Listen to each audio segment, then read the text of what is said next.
Case 1. The Death of LaVena Johnson, 2005, Iraq.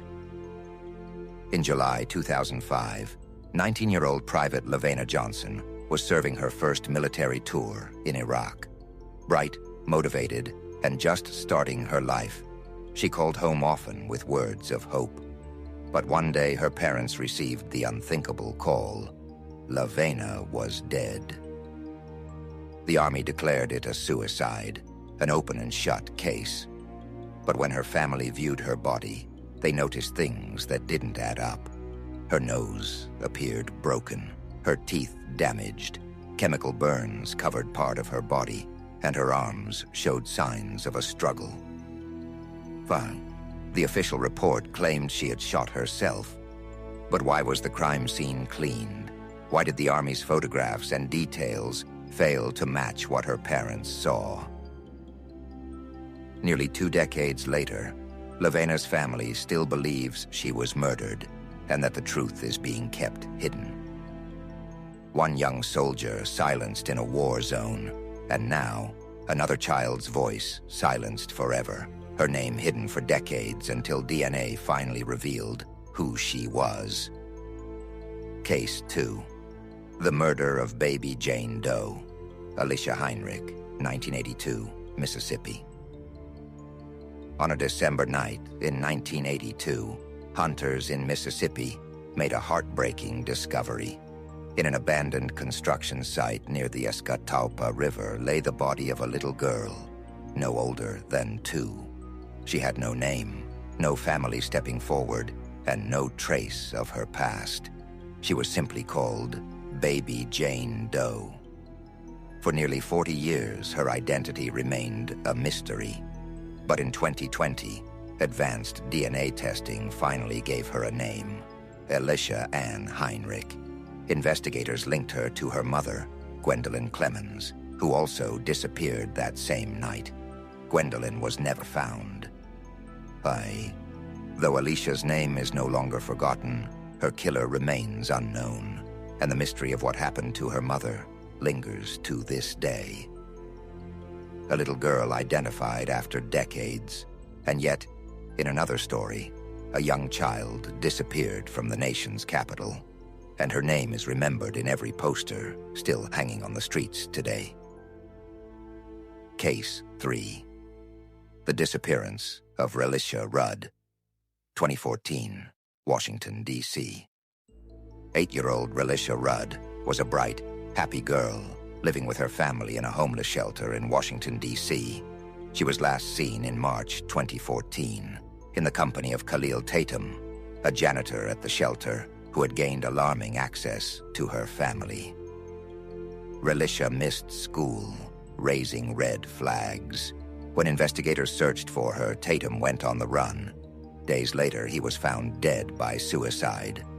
But Relisha was gone. Despite nationwide searches, her body has never been found. Many believe she was a victim of human trafficking, while others suspect something far darker at play. Relisha's disappearance remains one of the most haunting child abduction cases in U.S. history. Relisha was never found, and 4 years earlier, in California, another young woman's body was discovered in the wilderness. But the questions around her death only grew darker. Case 4. The death of Mitrice Richardson, 2009, California.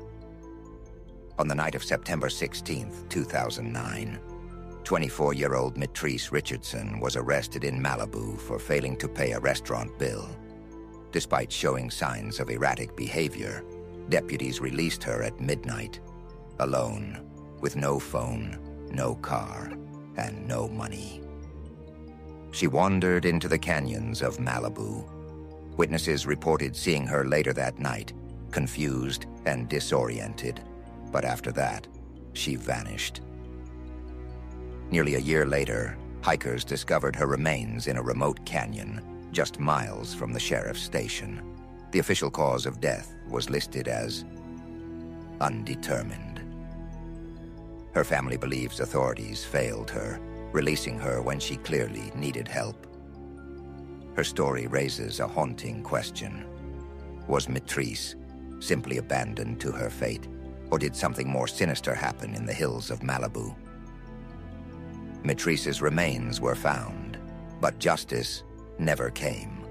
And then, in Ohio, another disappearance would leave behind only a locked bar door and endless speculation. Case 5. The disappearance of Brian Schaffer, 2006, Ohio. It was the night of April 1st, 2006, when 27-year-old medical student Brian Schaffer went out with friends to celebrate spring break in Columbus, Ohio. They ended the night at the Ugly Tuna Saloona, a crowded bar filled with music and laughter. Surveillance cameras caught Brian entering the bar with his friends. But what happened next is one of the strangest mysteries in modern history. The footage never showed him leaving.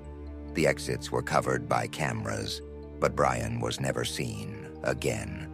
His wallet, credit cards, and phone were never used after that night. It was as if he vanished into thin air, inside a bar full of people. To this day, his disappearance remains unsolved, leaving his family and the true crime world haunted by the question, how does someone walk into a bar and never walk out